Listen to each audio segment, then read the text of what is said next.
Hello and welcome. You're watching To The Point. How does the American government view President Obama's visit to India? 3 days after the American president left, my guest today is the new American ambassador, Richard Rahul Verma. This is Ambassador Verma's first interview after taking charge as American ambassador earlier this month. Ambassador, let me start with a simple question. How would you describe the president's visit? Would you go so far as to say it was a great success?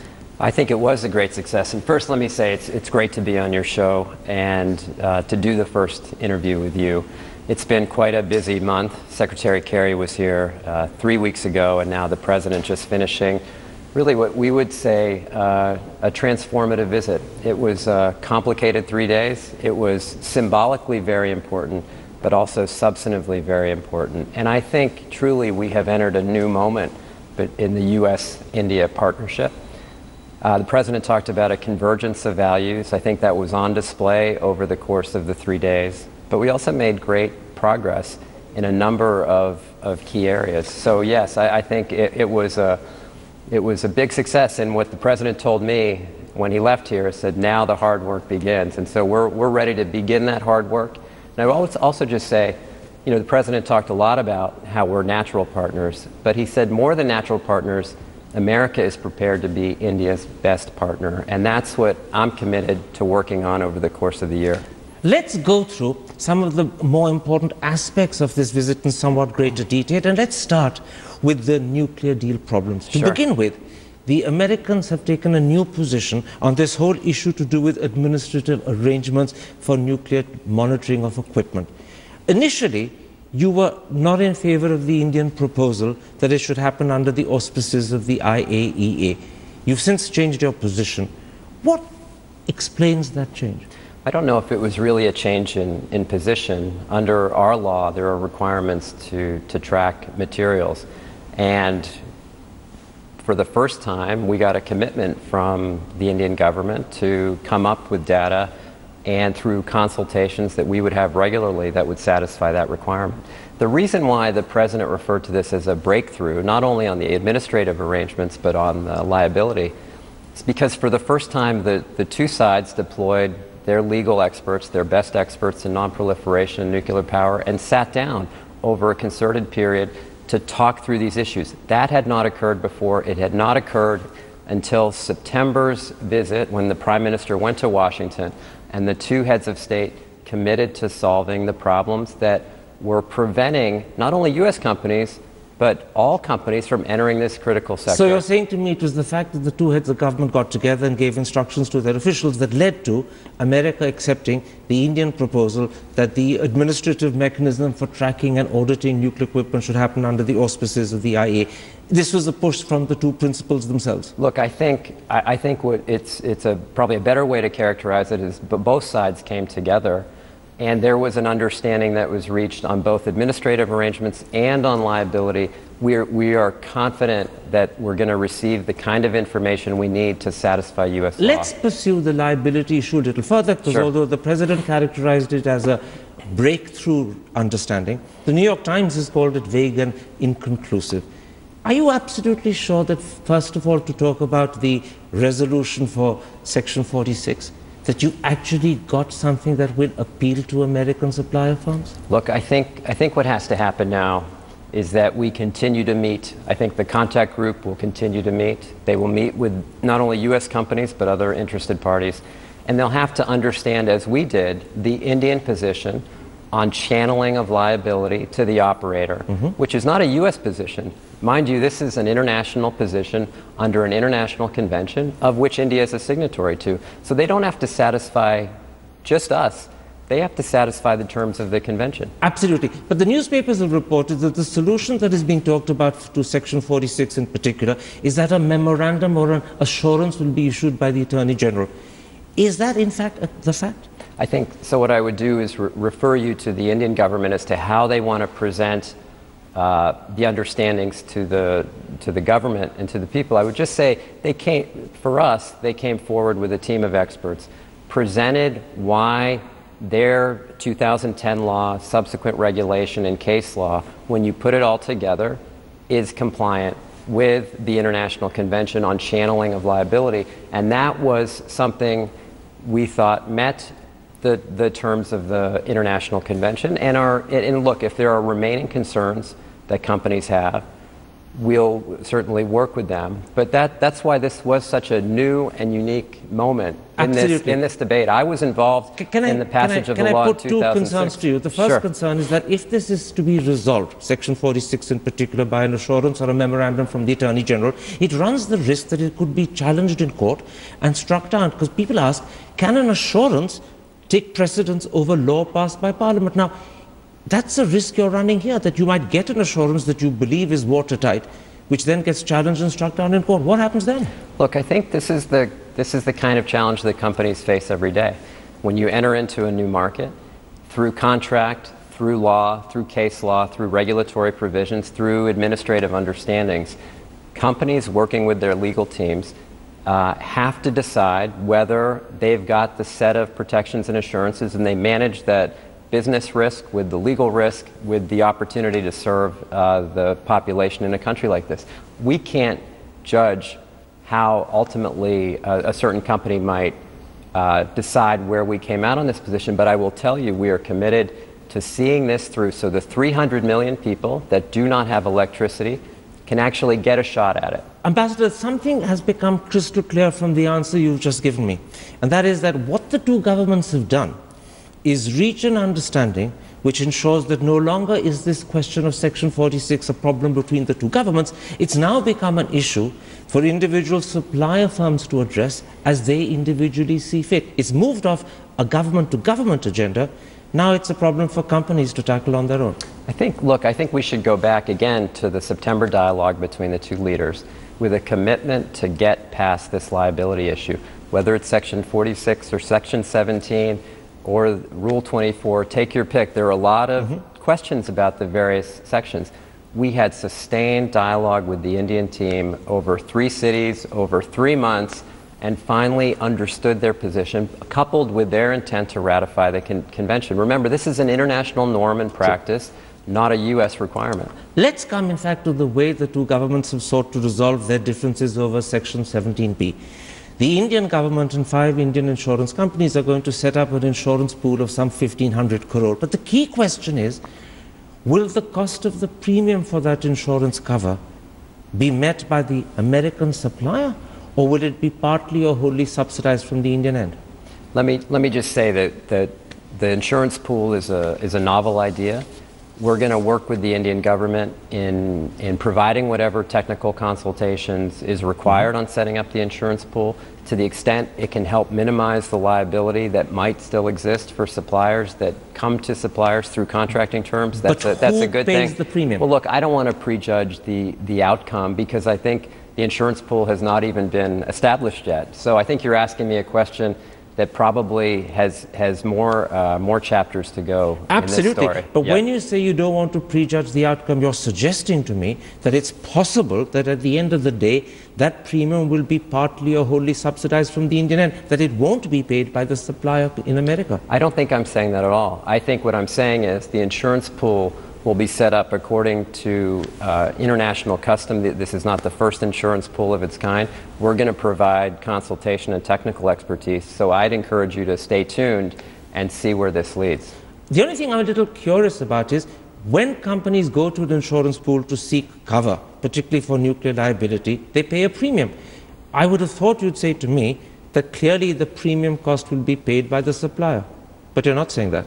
I'm actually saying something different, which is we're at chapter 1 in this story, and that we've reached an understanding now where we can now work on the insurance pool. We can work on the ratification of the Indians will work on the ratification of the convention. We will work with our companies. And the contact group will continue to meet. So that's what I'm saying. I don't want to get out in front of where the experts, of which I'm not an insurance expert, will have to judge how best to establish the pool. Let me put this to you. Are the American supplier firms, Westinghouse and GE in particular, satisfied with the nature of the solutions you've worked out with Mr. Modi, or do they have concerns which they've expressed which still need to be resolved? Look, I think their concerns, and I'm sure they still have questions that need to be resolved, will be. Well, again, we're going to continue to engage with them over the coming weeks and months, and this contact group process will continue to exist. I know both are very interested in coming into the market, are working very hard at trying to get here, and I think they welcomed the sustained discussions and this understanding that was reached. Now, one of the issues that rankles with people is this comment made by the New York Times that the outcome is vague and inconclusive, because many feel that in fact we don't know enough. There are still loose ends that need to be tied. There are still question marks whether the courts will strike down an agreement that you've reached, whether the premium will add to the cost, or whether it will be a subsidy. Do you think that at the end of the day, if you're going to seriously and effectively address these concerns, at some point the nuclear liability law itself will have to be amended? May not be today, but down the road that is a bullet that has to be bitten. Look, I think what we have to assess over the coming year is whether India is able to meet the promise of generating electricity in a way. Remember, let's take a step back to meet the demands of its people, but let's take a step back and remember what this is about.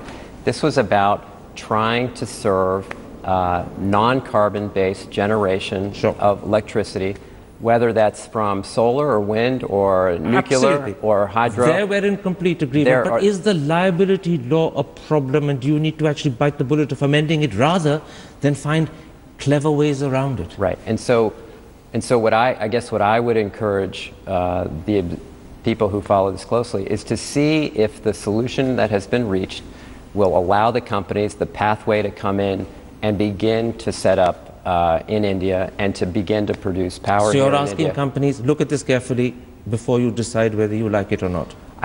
Look, today's Friday. The president left on Tuesday night.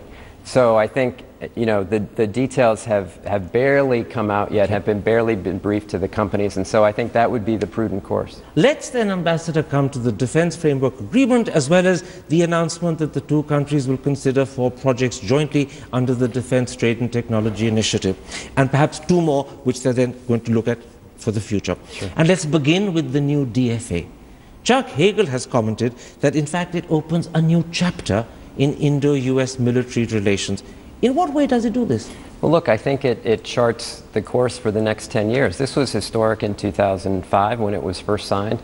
I think, you know, no one knew that we would sign another 10-year agreement, and there we have yet locked in another 10-year agreement where we agree to cooperate on joint training, on joint exercises, on combating weapons of mass destruction and piracy and other common concerns that we have. And so, yes, I think it's a breakthrough. I think it brings our 2 national security establishments and defense departments and ministries and soldiers and sailors and airmen closer together, and that's a good thing. Now, it's no secret that when he was Defense Minister, A.K. Antony had serious reservations about deepening and furthering military relations with America. Are you confident that Manohar Parrikar, the present Defense Minister, thinks very differently? So I can't speak for him. All I know is that this agreement was reached. The agreement is far-reaching in many respects, as Secretary Hagel said, as the President has said. And frankly, I think this was, again, back in September, the Prime Minister and the President said this is an area we want to solidify and lock in. And I think the evidence is very clear from the terms of the framework agreement and in the defense co-production and co-development agreement. But do you feel Indian inhibitions are less, perhaps completely disappeared? I think all I would say, as I said at the beginning and as the President said, this is a new moment in the relationship. The fact that we now have a strategic vision architecture, not just in South Asia, but in East Asia as well.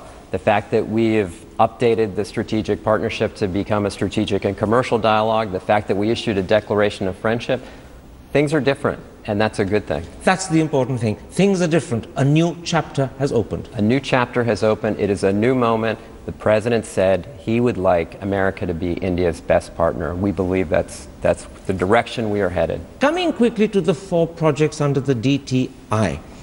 Comments have been made that these are rather modest. Comments have been made that the technology involved is by no means complex. Is that understandable because this is the start of an initiative, or is this a disappointing start? Oh no, this is a historic start. Think back only 2 or 3 years ago. Would anyone think that we would have gotten to this place where we're announcing 6 potential initiatives, 4 specific Pathfinder projects, a working group, an intent to explore another area of jet technology, aircraft carrier technology.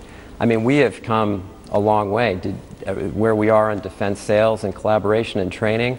I think we don't often pause enough to look at how far we've come in a short period of time. I think we also should not be satisfied that this is sufficient. I think we should try to go further. So you're saying to me this is not just a great start, but it's an opening for much more in the future? Absolutely.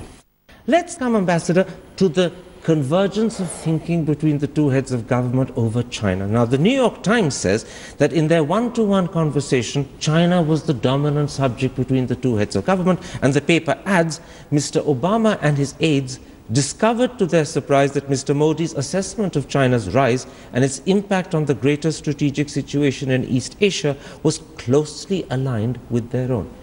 Is that factually correct? I guess I would put it slightly differently. I would say that the two leaders had a broad set of discussions on security and economic issues, but also on regional issues. And of course, the subject of the Asia-Pacific came up, and of course, China came up. But our position has been clear for many times, that, and as the President has said, we support the peaceful rise of China. We don't seek to contain China. In fact, we don't. But was there a convergence between the two men on their thinking, their attitude in response to China? Absolutely. And let me just say that we both share kind of a common approach, which is elements of cooperation and elements of competition. We have large economic relationships with China, and to the extent there are concerns about security or human rights, we have a robust dialogue. As the Indians and the Chinese have a robust dialogue, it is in our interest for India and China to have a very strong relationship. So as American ambassador, let me ask you this question. In your eyes, how important is the strategic joint shared vision on Asia-Pacific and the Indian Ocean region? Because it took many in India by surprise. Several Indian former foreign secretaries were actually amazed that this had happened. So I'm going to ask you that question. In your eyes, how significant is the fact that they have a shared joint vision? I think it's very important. But I also think it builds off of the September visit, because there was a strategic, very important strategic component in the September visit. But obviously this is important. But I would reframe it slightly, because if you look at that vision document, it talks about economic integration, talks about trade, talks about universal human rights. It talks about upholding a rules-based democratic order. It talks about peaceful resolution of disputes. These are all great things that the two largest democracies in the world coming together and standing up for these kinds of values is a powerful, powerful thing. Without doubt. But the sentence that stood out for an Indian audience was the one which said that the two affirmed the importance of safeguarding maritime security and ensuring freedom of navigation and overflight, especially in the South China Sea. That was a clear alignment of the fact that India and America not only look at China in similar ways, but are responding in similar ways. That, to many, was a new development. Well, look, again, I think that language you'll find in the September statement. I think the paragraph that comes after it talks about the peaceful resolution of disputes pursuant to the rule of law. These two great democratic powers coupled together. The President said, if we're the closest of partners, the world will be a safer place. Absolutely. In fact, the New York Times went one step further. We in India had noticed, and I'm sure you've noticed this yourself, that the two heads of governments have a special relationship. They clearly have a rapport with each other. But the New York Times says Mr. Modi is eager to redefine India's relationship with the United States. Would you agree with that? Well, I think there's been good evidence of that so far. And I think the two leaders had a good chemistry. They spent at least 4 or 5 sessions, just the two of them, one-on-one, talking about issues. And that personal chemistry is important. But the President said something interesting, which I would just convey to you and your listeners, which is, you know, more importantly than the relationship between two leaders are the shared values between the two people. Absolutely. And he said it's no surprise that two countries that are built on diversity and tolerance and rule of law and democratic principles, it's no surprise that the two leaders would have a friendship. And he thinks that's what it really pulls the two states together. I'll come to the shared values in a moment's time, because that then takes me on to talk about the President's very landmark speech, his town hall speech hours before he left. But first, one other question on this new dimension, this new architecture of the relationship between the two countries. I noticed that the two other heads of government with whom the Prime Minister has a personal rapport are Shinzo Abe of Japan and Tony Abbott of Australia, and both of them are very close allies of Washington. Do we see here the makings, the beginning of a special four-way relationship? Well, look, I guess I would say the President talked a lot about regional integration, working through multilateral and regional organizations. And look, India has important relationships with both of the countries you mentioned, as do we. And we'll have to see where this goes. But I do think, as you started the question, the security architecture and the framework of the strategic relationship is something important and something that we have to build on as two democracies in this part of the world. The Act East that the Prime Minister talks about and our rebalance in Asia, where half the trade, more than half the world will live, it's just a recognition that we have to be kind of upholding our important values there. So the relationship actually has risen to a higher level after this visit. It is now at another dimension altogether. I think if you look at the statements of the leaders, if you look at the friendship declaration, if you look at the strategic vision statement, we are in a different place. We are at, I think, what the President called this new moment, and the opportunity for, again, for the United States to become the best partner for India. In that context then, Ambassador, let's come to what I called was a very landmark speech delivered in his town hall setting, literally hours before he left the country. Now, the President said, and I'm going to quote him, "Every person has a right to practice their faith as they choose. Nowhere," he added, "is that more important than in India." Many people believe that what he possibly had in mind were the conversion campaigns and the love jihad campaigns that have created so much controversy in India over the last few weeks and months. I think you should look at the speech carefully. And this is consistent with what the President has said repeatedly over his time in office. So consistent with what he said at the UN General Assembly last fall, that we have to stand up for all people, and that we have to stand up for people's dreams and aspirations. That's on grounds of diversity, on gender equality, on religious freedom, and that these kinds of divisions can hold us both back. If you look at the speech carefully, he talked as much about the United States and our challenges and our goal to make a more perfect union as much as he talked about India. So I don't deny that for a moment, but he said something else that struck my attention, and it certainly caught the attention of the media. It caught the attention of most politicians, and it was when he said, and he said it very poignantly, "India will succeed so long as it's not splintered along lines of religious faith."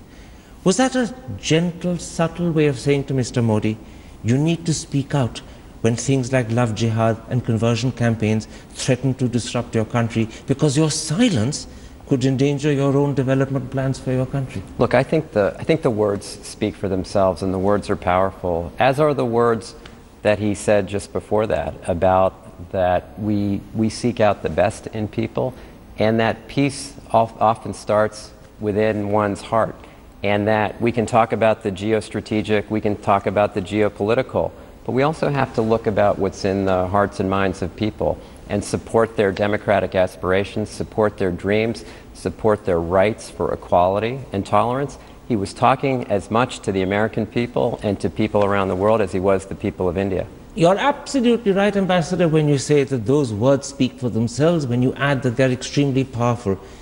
But was there a message there for the Indian government per se? Oh, I don't know. I think he was here 4 years ago. He spoke in Parliament and laid out his vision of where he thought the U.S. and India relationship could go. This was a speech to people, specifically to young people, to think about some of these issues, and that governments are inherently limited, and that we do need people to stand up for these basic values of diversity and tolerance, peace, resolution of disputes peacefully. Those are the kinds of things he wanted to communicate, especially to young people. Absolutely, and in fact he did it very poignantly by referring to India's own constitution. He cited Article 25, which guarantees the right to practice, profess and propagate one's faith, and then he added, very importantly, that it's the responsibility of government to uphold what he called these foundational principles. You're really saying to me that's not a direct message at the Indian Prime Minister? Oh, no. Look, I think this was a message that was for all people, and not just people in India. Again, I think when... It was universal. Absolutely. He talked, you know, the President likes to talk a lot about these rights, these universal rights. And we're here in Roosevelt House, named after the Roosevelt family, and I would just say that Eleanor Roosevelt is very famous as saying that universal rights are found in small places. They're found in villages and cafes and neighborhoods and in people's hearts. And so for a leader to stand up and remind people that those values are not necessarily, can always be the responsibility of government. And these are the shared values which are the bedrock of the relationship, aren't they? Absolutely. Without these shared values, the strategic vision has no place, it has no meaning. If we didn't have these shared values, we would not have such a partnership. We are unique in that way, that these values bring us together. And that's why we have this different relationship. Was the president happy with the response he got from the audience in City Fort? Absolutely. I mean, I was there, and it was a very emotional and spontaneous response. I think the feedback we've gotten from political, non-governmental, civil society has been exceptionally positive, and only the president can give a speech like that. That's absolutely true. This was one of President Obama's most personal, certainly one of his most powerful speeches, right, which is why it resonated in this country. Have you had any response from the Indian government? I think, look, we haven't talked about the speech specifically, but the reaction that we've gotten from all levels of leadership have been really so enthused about where we're headed and the trajectory that we're on. Grateful that the president would spend 3 full days here with the First Lady and make this kind of commitment. Now again, the hard work remains on so many fronts, on climate, on education, on healthcare, and the work that we can do together, not only here in India, but in other places around the world. That's my mission. That's what I have to do on behalf of the president. We have a great team here. And I'm really, for me, it's not only a professional opportunity to do this, it's a great personal opportunity. Can I pick you up on that hard work, because you mentioned that is your mission, those are the things that you're going to have to tackle, and I'll ask you 2 quick questions. One is, people say there were no major economic agreements. All that the 2 governments or the 2 heads of government have agreed to do is to either start or restart talks on a bilateral investment treaty, talks on totalization, talks on intellectual property rights. And people sense that actually here there's an awful lot of hard work that lies ahead of you. Am I right in that interpretation, that this is the difficult area where finding convergence wasn't possible and you're going to have to work pretty hard at it? Oh, I don't think so at all. I think I saw something very different, which was on the 2nd day of the visit, with both leaders spending almost 4 hours with business leaders, with experts in the field, to talk about all the ways that we could increase two-way trade between the countries. Trade is already up 60% between the India and the United States just over the last 2 or 3 years. It's up 5 times from where it was 10 years ago. Now, but you want to boost it to 500 billion. The president has set out an ambitious goal of 500 billion. Think about this, that U.S. exports into India only account for 2% of India's and 1% and 1% of Indian exports go to the United States. So, look, we are nowhere close to realizing the potential of what both of our countries will find possible in the trade and economic area, and trade and economics is what brings our people together even more. My last question, it's another one of those elements of hard work that lie ahead personally for you. It's to do with climate change. There was a lot of hope, particularly on the American side, that you might come close to some sort of agreement. You didn't. But what you did get was a very personal, powerful, moral commitment from the Prime Minister and an understanding in the joint statement to work together towards an ambitious agreement in Paris. Are you happy with it, or does this fall considerably short of your expectations? Oh, no. I think the President and Prime Minister had a good discussion and meeting of the minds on the importance that climate change presents to both of our countries. And he said, you know, President Obama said specifically that climate change will impact India in a way that it may not impact any other country, and that people will be watching India in the year to come on what it will do in the upcoming climate talks. So there's a lot of kind of interest. India plays a leadership role here, and I would actually say that there was a very good agreement reached on supporting India's aggressive renewable targets.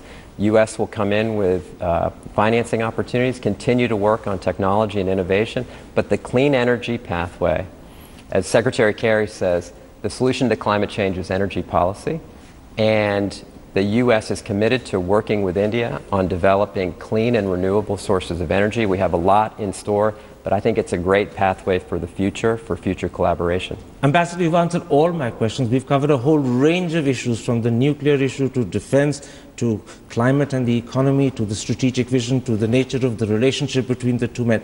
You've got, as you said repeatedly, a lot of hard work ahead of you. Do you look forward to the next 2-3 years as ambassador in India with this terrific mandate behind you given by the two heads of government? Absolutely.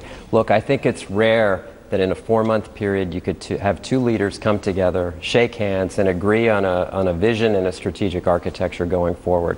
So we know what our marching orders are, we know what the pathways are, we know that we are going to work hard at making America India's best partner. And for me personally as well, what a great opportunity for me. My father left here 50 years ago and arrived in New York City with 24 bucks and a bus ticket. So for me to come back in this capacity is not only a great professional opportunity, but a great personal opportunity. And we've been welcomed by the people here so incredibly well. And so I am really looking forward to working hard. And look, we will have challenges, but I think with good dialogue and with a lot of collaboration, we'll get through them. Because as you said, and as the President said, our values are really what make this relationship so different and so special. Ambassador Verma, a pleasure talking to you. Thank you very much.